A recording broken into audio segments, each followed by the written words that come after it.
il est bien content, Napoléon, au printemps 1804. Ça va, il est à la cime des cimes, il est plus que roi, il est empereur, et en plus il s'est débarrassé de Moreau. Moreau, c'est quelqu'un qui n'avait pas cessé de guetter depuis des années, surtout depuis Hohenlinden. Vous vous rappelez qu'en fait, c'était Moreau qui avait gagné la campagne contre l'Autriche, Marengo n'avait rien décidé, c'est Hohenlinden qui avait décidé des choses. L'Autriche n'avait traité à Lunéville que parce que Moreau l'avait écrasé à Hohenlinden, ça embêtait beaucoup Napoléon. Comment est-ce qu'il a fait? Il l'a impliqué dans le complot de Cadoudal, de la manière la plus abusive. Il est tout à fait évident aujourd'hui que Moreau n'était pas du complot de Cadoudal, mais Napoléon a dit plus tard à Bertrand, quand il était à Sainte-Hélène, il lui a dit, comme ça, grâce au complot Cadoudal, il est hors de course, sans cela, il m'eût beaucoup gêné. Donc, il n'y a plus de Moreau, tout va bien. Pour un homme comme Napoléon Bonaparte, n'oubliez jamais que ce n'est pas son nom, il s'appelle Napoleone Bonaparte, et il a arrangé, francisé ce nom du moment que la France est devenue son terrain de chasse. Eh bien, pour un homme comme lui, l'élévation ne va pas sans les marques extérieures de la grandeur. Et il confond grandeur et grandiose. Or, grandiose, vous savez, ça veut dire la grandeur imitation, quoi, la grandeur en simili. Déjà, lorsqu'il avait été nommé premier consul à vie, il avait commencé à organiser autour de lui une petite cour. Il y avait la cour des Tuileries, puis il y avait une petite cour annexe à Saint-Cloud, qui était pour ainsi dire son Trianon personnel. C'était encore modeste, il y avait 4 dames d'honneur, et il n'y avait pas encore d'écuyers, non, mais il y avait des valets en livrée. Les livrées avaient commencé à apparaître dès 1802.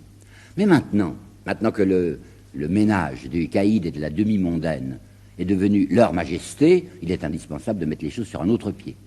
D'où cette extraordinaire parade, une grande parade, une géante, une énorme, une clinquante parade foraine qui va être organisée par Napoléon autour de cette dignité qu'il s'est à lui-même attribuée. Regardez comment ça se passe. 24 dames du palais, plus des dames d'Atour, plus des dames d'Annonce, un premier chambellan, avec 4 chambellans ordinaires, un premier écuyer, et ces 4 écuyers cavalcadours, le préfet du palais, le grand maître des cérémonies. Qu'est-ce qu'on fait des ex-consuls? Puisque maintenant il est tout seul. Il n'est plus premier consul, il n'y a plus de consul. Alors Cambacérès va devenir archi-chancelier, et Lebrun va devenir archi-trésorier, ce qui ne représente en fait rien. Je me trompe en disant rien, car ça représente des émoluments considérables. Puis pourquoi archi? Je crois par similitude avec la hiérarchie céleste. Tout le monde sait qu'au-dessus des anges, il y a les archi-anges qu'on appelle les archanges. Alors de même, eux deviennent archi-chanceliers et archi-trésoriers. Ils ont droit au titre d'Altesse Sérénissime. Et puis il y a toutes sortes de grands à côté. Il y a le grand électeur, qui est Joseph. Ça rappelle un peu le titre qu'avait voulu se faire donner Sieyès et dont Bonaparte jadis n'avait pas voulu. Bon, Joseph est grand électeur. Il y a un grand connétable, qui est Louis, les 2 frères. Il y a un grand amiral. Celui-là, il curieusement choisi, c'est Murat. Murat qui a épousé Caroline, donc c'est le beau-frère. On ne le voit pas très bien en amiral, étant donné qu'il est un sabreur, enfin c'est un cavalier. Bon. Puis il y a un gros aumônier. Le grand aumônier, c'est l'oncle Fesch, dont je vous ai déjà parlé, l'oncle Fesch, qui était son demi-oncle, si vous voulez, et qui n'avait que 6 ans de plus que lui. Puis il y avait un grand chambellan qui s'appelle Talleyrand. Tout ça composait un assez joli carnaval permanent, réglé par un protocole très sévère, 819 articles d'étiquette sur lesquels Bonaparte, Napoléon, je veux dire, s'était penché avec amour. C'était lui qui avait rédigé de sa main, il écrivait, Dieu sait mal, je vous en parlerai, il avait rédigé de sa main les articles et étiquettes. Et il était à l'affût des étiquettes anciennes, bien sûr, il fallait calquer ça sur la cour de Louis XVI, mais quand il est allé au mariage d'Eugène en Bavière, il s'est aperçu que les dames bavaroises faisaient ce qu'on appelait la grande révérence. Alors il a trouvé cette grande révérence excellente pour l'importation, et la grande révérence bavaroise va venir dans le palais. Il insiste beaucoup aussi sur la tenue des gens, et notamment sur la tenue de ses généraux. Car presque tout de suite après sa désignation comme empereur, il a promu 18 de ses généraux, il les a promus maréchaux. Maréchal avec le titre de Monseigneur. Pourquoi? Parce qu'il se méfie de ces gens, je vous l'ai assez dit. Il n'y en est pas un seul d'entre eux qui ne se crut des mêmes droits que moi, disait-il. Alors comme il veut se faire appeler par eux sire, alors que plusieurs d'entre eux le tutoyaient jusqu'à présent, pour que ça leur soit moins difficile de l'appeler sire, ils se font appeler eux Monseigneur. Et il leur imposera de ne paraître à la cour que dans ce qu'il appelle, je crois que ce n'était pas de sa création, c'était un mot du temps assez ridicule, l'habit habillé. Quand on va à la cour, on porte un habit habillé. Eh bien, les maréchaux ont interdiction d'apparaître en costume militaire. Ils doivent porter eux aussi l'habit habillé, c'est-à-dire la culotte de soie blanche et un habit avec des ramages, enfin toutes sortes de décorations, afin qu'ils soient totalement confondus avec les autres courtisans. C'est toujours son obsession. Il ne faut pas que les maréchaux apparaissent comme des militaires dangereux, comme des porteurs d'épée. Alors on leur enlève leur épée pour qu'ils entrent aux Tuileries. Ils devront être là exactement sur le même plan. Lui seul aura le droit au costume militaire dans les grandes cérémonies. il apparaîtra avec un petit costume qu'il a choisi, vous savez, le costume de colonel de ces chasseurs de la garde, enfin ce fameux costume historique. Ben, les voilà bien installés, mais ce qu'il faut, c'est que des grands noms appartiennent à la cour. Rendez-vous compte que ce Napoléon Bonaparte, qui est un tout petit Corse, un tout petit noble Corse, éprouve une espèce de fascination à l'égard de ce qu'il appelle lui-même, curieusement, les grands noms. La noblesse qu'on appelle authentique, il faudrait remonter pour voir, cette noblesse-là le fascine toujours. Involontairement, quelque chose en lui se met, sans qu'on le voie, au port d'armes devant les grands seigneurs. Notez bien qu'il y avait une difficulté depuis l'affaire Enghien. J'en ai parlé très rapidement la dernière fois. Il avait fait exécuter le duc d'Enghien en mêlant son nom comme celui de Moreau au procès de Cadoudal, alors qu'il paraît à peu près certain qu'il n'en était pas, ce duc d'Enghien. Pourquoi l'avait-il tué? Il l'avait tué parce qu'il voulait devenir un César tricolore.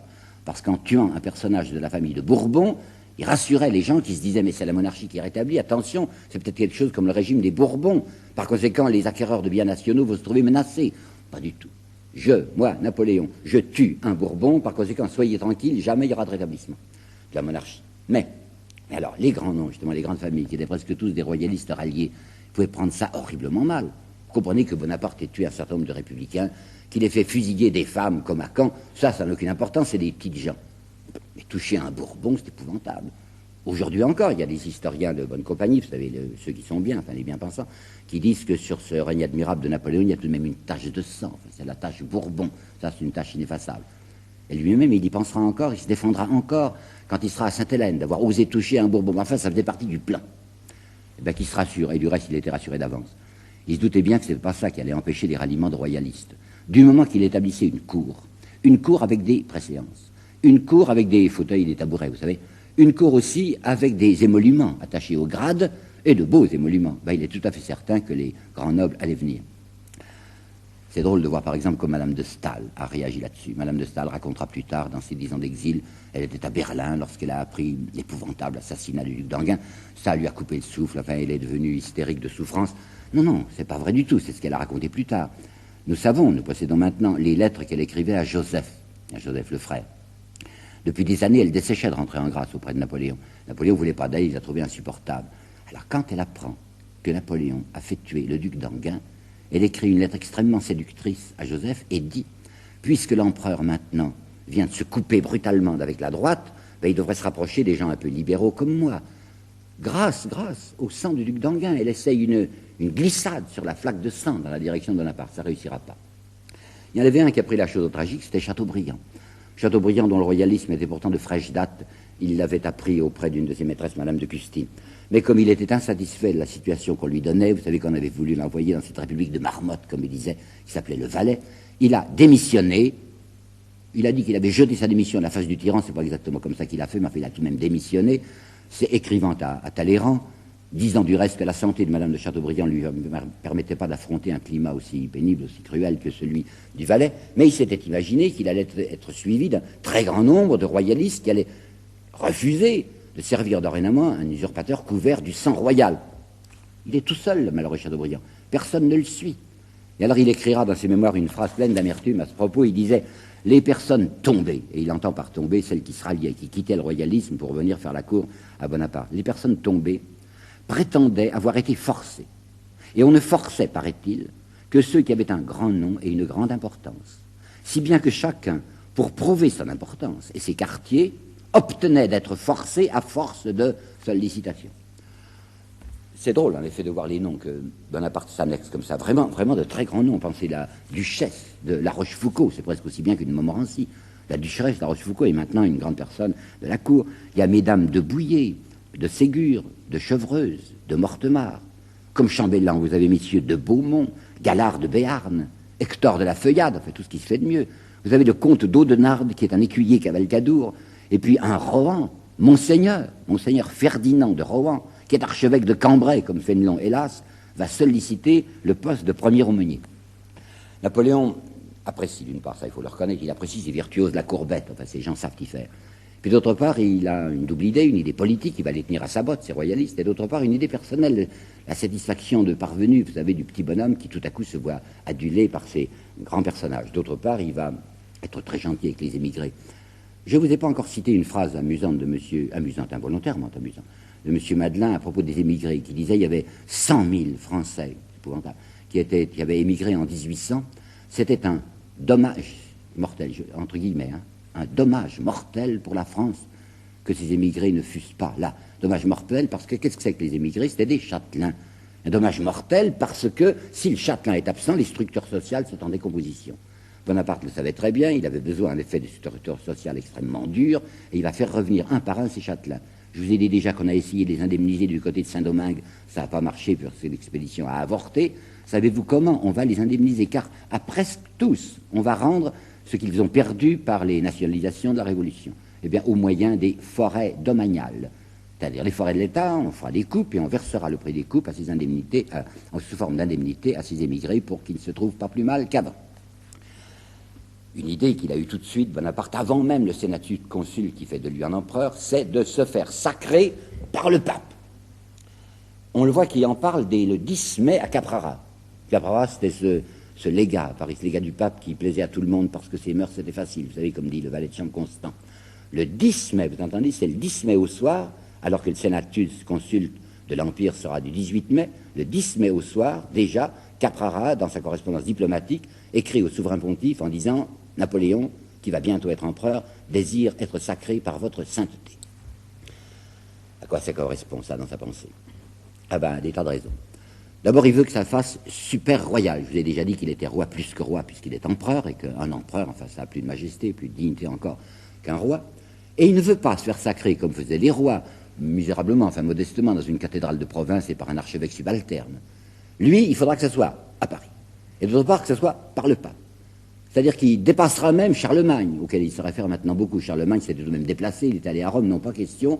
Napoléon ne se déplace pas, c'est le pape qu'on fait venir. Le pape, qu'est-ce qu'il peut faire? On vient encore de lui prendre un morceau de territoire en plus. Occupation de Ancône, vous savez, sur l'Adriatique. Il est terrifié, il ne cessera pas d'être terrifié jusqu'en 1813, quand il verra que ça va mal pour Napoléon. Et il a été sifflé, vous savez exactement, sifflé. Dans sa lettre du 10 mai, dans la lettre de Caprara, il y avait ceci. L'empereur, enfin, c'est le futur empereur, désire que sa sainteté vienne le sacrer, et il n'acceptera aucune excuse. C'est dans le texte. Il n'acceptera aucune excuse. Ça veut dire que si le pape prétexte quoi que ce soit en disant « je ne peux pas venir, il y a ma santé », etc., ça sera considéré comme une offense et on le paiera très cher, c'est-à-dire par une nouvelle amputation de territoire. Par conséquent, le pape ne peut qu'obéir. La façon dont il sera reçu est singulière. Napoléon ne veut pas paraître inférieur au pape. Il n'est inférieur à personne. Alors il va aller à sa rencontre en feignant de ne pas aller à sa rencontre. Il sait la route que le pape va prendre, avec son cortège de voitures. Il a un château à Fontainebleau. Il chasse de temps en temps autour de Fontainebleau. Alors il va s'arranger pour créer un jour de chasse, pour organiser un jour de chasse, le jour où le pape va entrer en forêt de Fontainebleau, et on le rencontrera comme par hasard, tiens, c'est vous là, à un carrefour. Il pleuvait, il y avait de la boue, il y avait la meute des chiens. Alors vous vous rendez compte, il y a d'un côté Napoléon avec ses chiens, avec ses maréchaux, avec ses gens, puis il y a le pape qui arrive dans sa berline, enfin dans son carrosse, là dans la boue, le pape descend de sa berline entouré des chiens qui jappent, marchant de ses mules blanches dans la boue. Il va dans la voiture de Napoléon, mais dans la voiture de Napoléon, Napoléon conserve la droite et met le pape à sa gauche. Puis il l'amènera à Paris, il va l'installer aux Tuileries, en fait très, très convenablement installé, mais il va le faire attendre le jour du sacre d'une manière honteuse, il faut bien le dire. Le jour du sacre, le 2 décembre 1804, il va dire au pape qu'il faut qu'il quitte les Tuileries à 9h du matin, afin de se tenir prêt pour l'accueillir lui. Et lui, Bonaparte, Napoléon, il ne partira qu'à 11h du matin. Pendant 2 heures, dans l'église Notre-Dame de Paris, le pape attendra dans cette église glacée la bonne volonté du souverain. Par ailleurs, on nous raconte, il y a certains historiens qui le disent encore aujourd'hui, que le pape s'attendait, on l'avait fait venir pour ça, quoi, à couronner Napoléon. Mais pas du tout, il ne s'y attendait pas, il était prévenu. Nous avons le papier, la note diplomatique. Le pape savait parfaitement que l'empereur n'accepterait pas d'être couronné. On lui demanderait au pape de faire ses petits gestes rituels et magiques sur la couronne, mais cette couronne, Napoléon la prendrait lui-même et se la mettrait sur la tête, et puis la poserait ensuite sur la tête de l'impératrice. Tout ce qu'il avait demandé, le malheureux souverain pontife, c'est que le compte-rendu officiel n'en parla pas, c'est qu'on ne donna pas ce détail dans le moniteur. La cérémonie, quelques détails là-dessus. Je ne suis pas tellement amateur, vous savez, des détails pittoresques. Ce qui est intéressant, c'est de regarder le fond des choses. Mais là, il y a des choses instructives tout de même. D'abord, Notre-Dame de Paris, Napoléon n'aime pas beaucoup ça. Il n'aime pas, parce que Notre-Dame de Paris, c'est gothique, c'est ancien. Enfin. Alors il va transformer Notre-Dame en une espèce de théâtre. On va cacher, masquer ces colonnes, enfin qui ne disent rien, un homme comme lui, avec du carton doré. C'est donc une Notre-Dame en carton dans laquelle tout ça va se passer. Il est venu dans un carrosse entièrement recouvert de glace, à l'extérieur comme à l'intérieur. Il a exigé que sa mère y soit, il ne peut jamais obtenir quoi que ce soit de sa mère par force. Elle n'a pas voulu y aller. Elle ne veut pas y aller parce que Joséphine va être couronnée comme impératrice, qu'elle déteste Joséphine et qu'elle ne veut pas assister à une chose pareille. Cette Beauharnaille, enfin toute la bande des Beauharnais, détestait les Bonaparte, Madame Mère ne veut pas être là. N'empêche que si vous regardez le fameux tableau officiel du sacre qui a été commandé à David, vous verrez Madame Mère au centre. Parce que Napoléon a exigé que l'histoire admit ce mensonge que sa mère était là alors qu'elle ne l'était pas. Il y a eu un drame avec les sœurs. Les sœurs de Bonaparte devaient en principe porter la traîne, l'énorme traîne, qui pesait une 50aine de kilos, de Joséphine. Et elles avaient dit la veille au soir à Bonaparte, pas question, on ne portera pas la traîne, on ne veut pas s'humilier devant cette femme. Et il avait été obligé de taper du pied, d'entrer dans une de ses colères habituelles en disant vous allez le faire. Alors les trois sœurs qui portaient la traîne se sont entendues avec un clin d'œil, et au milieu de la cérémonie, quand elles s'avançaient pour monter vers l'autel, elles ont lâché la traîne, un instant. Ça faisait, je vous dis, 25-30 kilos. Brusquement, cette femme est tirée en arrière, Napoléon fait un regard terrible, heureusement on arrête le mouvement, l'épisode eût été assez juteux, enfin assez coquet si l'impératrice s'était écroulée au pied de l'autel. Il faut savoir aussi les paroles qui ont été prononcées. Bonaparte, Napoléon, va oser, oui je dis bien, va oser dire ceci, je jure de faire respecter les lois du Concordat, parfait. L'égalité des droits, la liberté civile et politique, je ne blague pas, ces mots sont dans le texte qu'il a prononcé. Bonaparte annonce qu'il jure de faire respecter la liberté civile et politique et l'irrévocabilité des biens nationaux, de la vente des biens nationaux. C'est un peu curieux de voir ces histoires de gros sous sur l'évangile, mais enfin c'est comme ça. Et le pape, voilà le discours qu'on lui a préparé. Dieu tout-puissant et éternel, qui avait répandu l'onction sainte sur la tête de Saül et de David, répandez par mes mains le trésor de vos grâces et de vos bénédictions sur votre serviteur Napoléon, que nous consacrons, pas couronnons, que nous consacrons aujourd'hui empereur en votre nom. L'idée de Napoléon, c'était d'être, aux yeux des christicoles, comme disait Voltaire, enfin, c'est-à-dire aux yeux des imbéciles, loin du Seigneur. Il dit, je veux que sur mon règne soit imprimé le sceau de la divinité. Et une deuxième idée, c'était de jouer une farce extrême aux royalistes. Les royalistes continuaient à l'appeler l'usurpateur. Ben maintenant, il n'y a plus moyen d'appeler usurpateur quelqu'un que le pape lui-même est venu sacrer. Il y a quelqu'un qui va prendre ça très mal, c'est Joseph de Maistre. Déjà une fois, je vous en ai parlé, Joseph de Maistre, c'est un Piémontais qui est au service du roi de Piémont. Il n'y a plus de roi de Piémont maintenant, il s'est réfugié en Russie. Joseph de Maistre, en 1800, il s'était imaginé que Bonaparte allait être quelque chose comme un monk, et il serait le grand connétable, par exemple, d'une royauté revenue. Puis il s'était aperçu qu'il s'était trompé et que Bonaparte travaillait pour lui. Mais enfin, Joseph de Maistre avait continué tout de même à placer quelques espoirs dans la résistance du pape. Et je pense que vous n'avez pas oublié que Joseph de Maistre est l'auteur d'un livre, paru en 1819, je crois, qui s'appelle Le Pape. Parce qu'à ce moment-là, le pape est devenu membre de la Sainte Alliance, c'est quelqu'un de bien. Mais le pape de 1804, le pape qui va sacrer Napoléon, Joseph de Maistre n'a pour lui qu'un épouvantable mépris. Oubliant que c'est pourtant à ses yeux celui qu'on appelle le vicaire de Jésus-Christ, il dit ce n'est qu'un polichinelle dénué maintenant de toute importance. L'opération a donc parfaitement réussi et le pape va naturellement demander sa récompense. Il est venu de vive force, mais il espère qu'on lui en tiendra compte, comme on dit. Toujours, c'est une affaire des légations. Il est ruisselant, vous savez, il déborde de bonne volonté, le pape. Il va même inventer de proposer à Napoléon une canonisation. Rassurez-vous, pas le canoniser lui, mais il a fait trouver dans ses archives un Pierre Bonaventure Bonaparte qui est déjà béatifié. Vous savez, dans la hiérarchie ecclésiastique, enfin, il y a la béatification, on est bien heureux, puis après, il y a le grade supérieur, on est saint. Alors, comme il y aurait un Pierre Bonaventure Bonaparte, on n'est pas très sûr que ce soit la même famille, mais enfin, le nom peut donner change. On pourrait le canoniser, ça ferait un avancement. Et il dit ceci, une canonisation est toujours, de la part de Rome, une faveur. Elle ne saurait être mieux placée qu'ici. Napoléon soupèse, puisqu'il dit tout de même, enfin, canonisation, avec le nombre des anticléricaux qui m'entourent, il vaut mieux pas. Alors du moins, le pape va faire autre chose, il va être d'accord pour que la Sainte Vierge disparaisse du 15 août et soit remplacée par Napoléon. De par l'autorité apostolique, la fête de l'Assomption de la Sainte Vierge et celle de Napoléon seront désormais unies et à perpétuité. Pensez qu'une bourrade à la Sainte Vierge, on n'en parle plus maintenant, le 15 août, ça sera la Saint-Napoléon. Enfin, il est gentil, quoi, on ne peut pas faire mieux. Eh bien, rien, il n'obtient absolument rien, il obtient une réponse incroyablement humoristique. Quand il reparle de ses légations, Bonaparte lui fait répondre que, protecteur d'un pays étranger, Il est protecteur de la République cisalpine. Hein. Protecteur d'un pays étranger, il n'a pas le droit, vous savez ça, pas gentil, enfin, il n'a pas le droit d'en diminuer le territoire. C'est lui qui a fabriqué le territoire de la République cisalpine en dérobant au pape une partie de ses provinces. Maintenant, il dit, ah non, non, moi je ne suis le protecteur d'un État étranger, c'est pas du tout concevable, c'est pas correct, enfin, que je lui diminue son territoire. Le pape va obtenir tout de même quelques avantages pour l'Église française. Les séminaristes seront exemptés de la conscription. Ça, c'est important. Le calendrier républicain, la fiction républicaine, maintenant on ne peut plus continuer, le calendrier républicain va disparaître.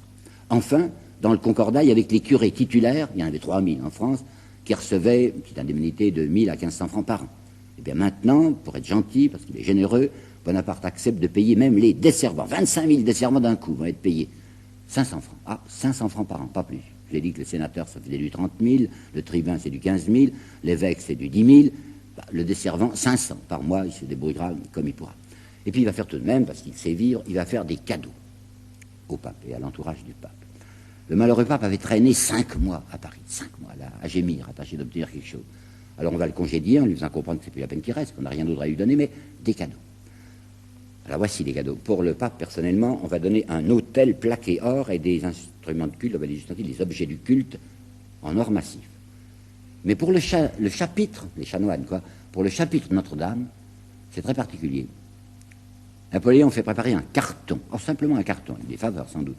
Et ce carton va être porté au chapitre Notre-Dame et on l'ouvrira en grande cérémonie car il ne contient pas autre chose que la couronne. Ah non, pas un fragment, pas une épine, non, la couronne d'épines du Christ.